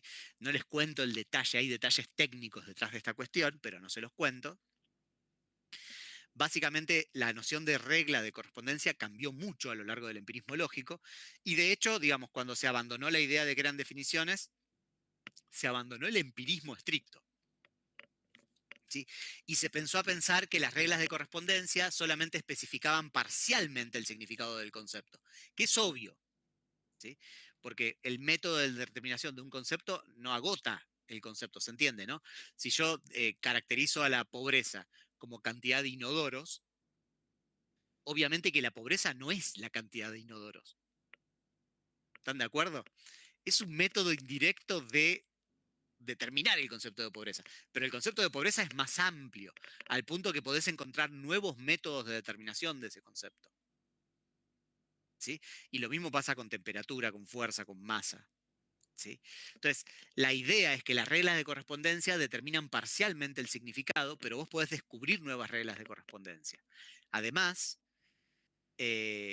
no son eliminables los conceptos teóricos, ¿sí? Es como es básicamente lo que descubrieron. Y los conceptos teóricos tienen textura abierta. Vos nunca sabés qué significan del todo. ¿Sí? ¿Por qué? Porque podés descubrir nuevos métodos de determinación que te permitan aplicar la teoría en lugares en donde todavía no se había aplicado. ¿Sí? Además, terminan diciendo que no hay una regla de correspondencia para cada término teórico. ¿Sí? Que solamente tenés algunas reglas de correspondencia en una teoría. Y hay otros términos teóricos que no tienen regla de correspondencia, sino que adquieren semántica empírica de manera indirecta por estar conectado con un término teórico que sí la tiene. Bien.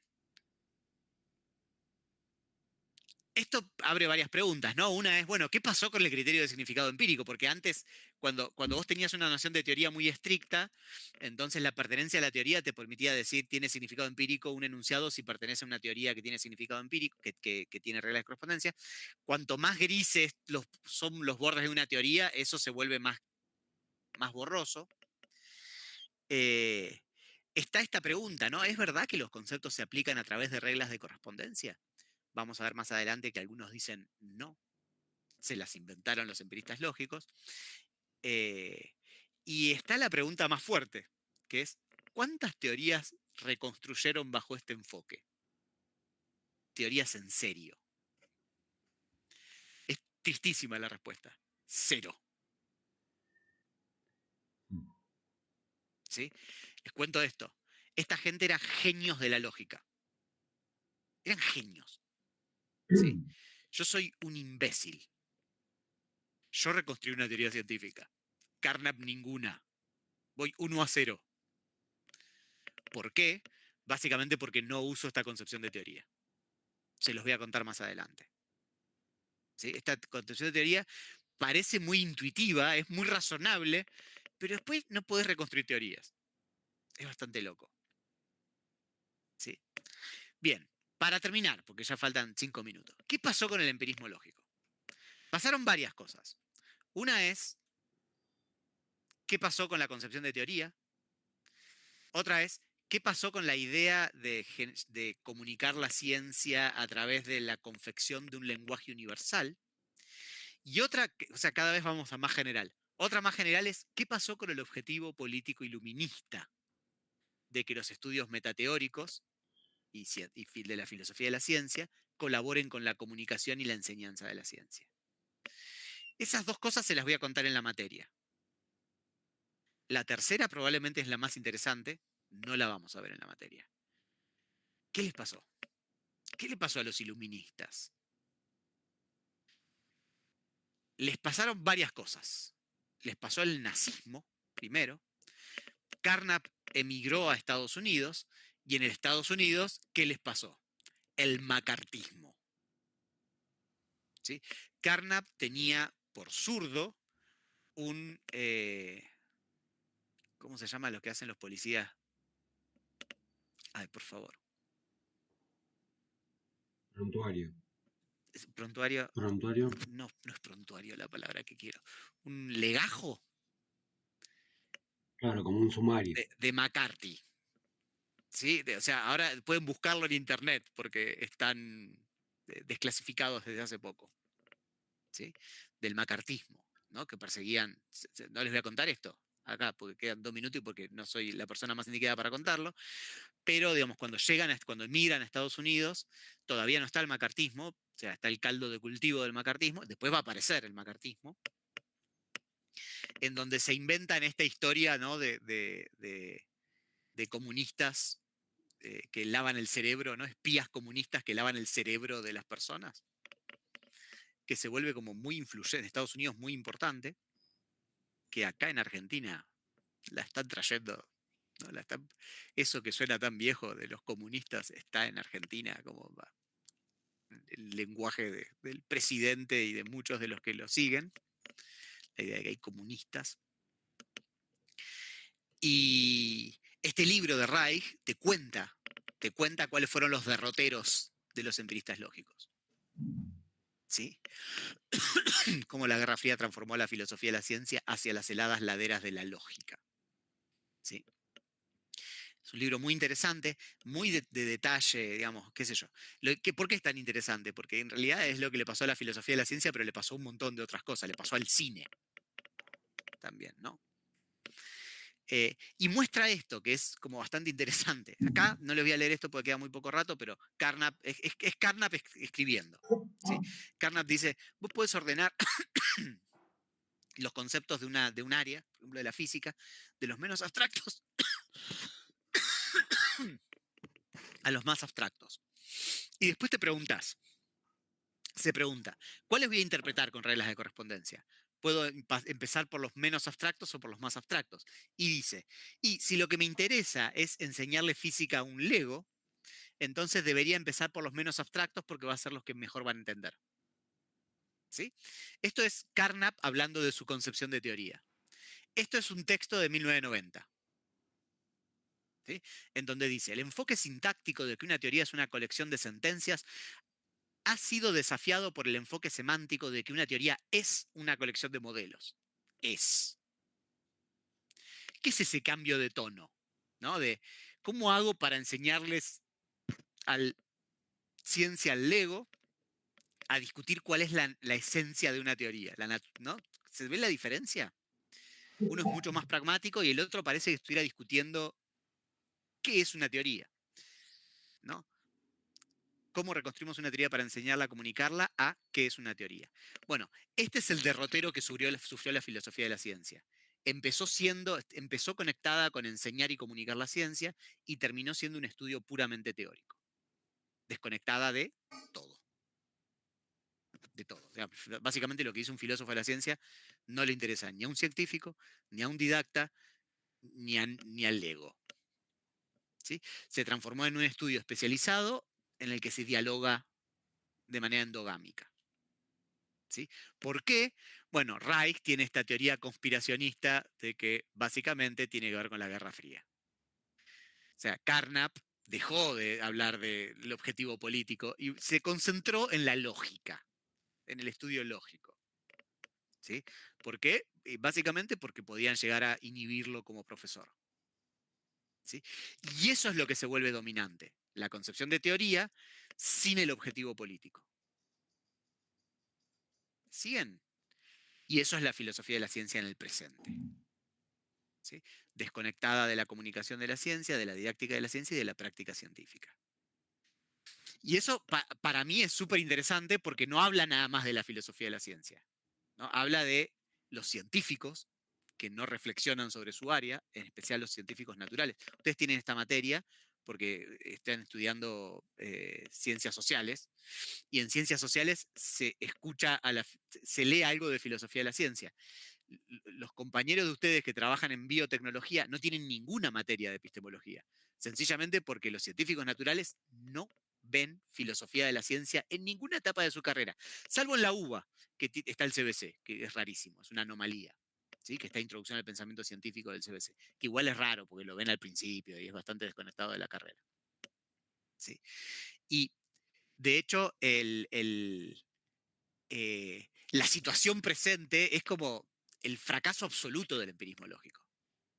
¿Sí? Digamos, a veces da la sensación de que ahora los científicos, los filósofos, los que trabajamos en humanidades, ganamos libertad para hablar de lo que queremos. Pero la verdad es que ganamos libertad porque perdimos influencia. ¿Se entiende, no? Porque lo que pasa en la facultad poco afecta a lo que pasa en la sociedad. O sea, la ganancia en libertad es pérdida de influencia. Russell fue preso por pacifista en Inglaterra. Inimaginable hoy. Que alguien vaya preso por pensar algo. ¿Quién le importa? Claro, Russell era influyente en su época. Y como ejemplo violento de la situación actual está el sistema de publicación, que básicamente la revista Erkencis la fundó el empirismo lógico. ¿Sí? Hoy está en manos de Springer. Springer es una editorial privada que, a la que le regalás los derechos para que venda tu artículo. ¿Sí? Y en ciencias naturales te cobran por publicar.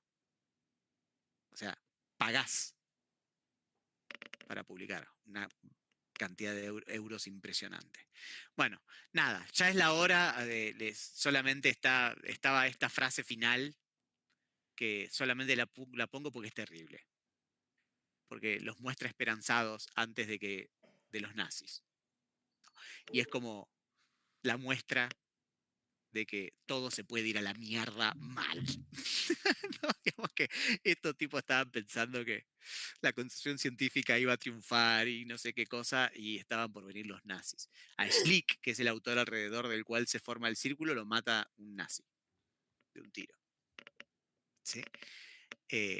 Vamos a hablar mucho de esto porque es un tema que me interesa, ¿no? Digamos, cómo, me interesa mucho, ¿no? Cómo esta ultraespecialización y este ostracismo académico se puede revertir.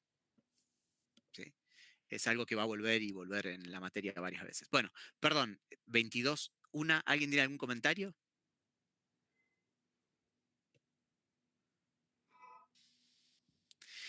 Se quedan atentos a la próxima, les digo si hay clases o si subo un video o qué hago, ¿sí? Se los digo rápido para que lo sepan con tiempo. ¿Está bien? Bueno, listo. Nos vemos entonces, o no, el martes. ¿Ok? Listo. Hasta luego. Buenas noches.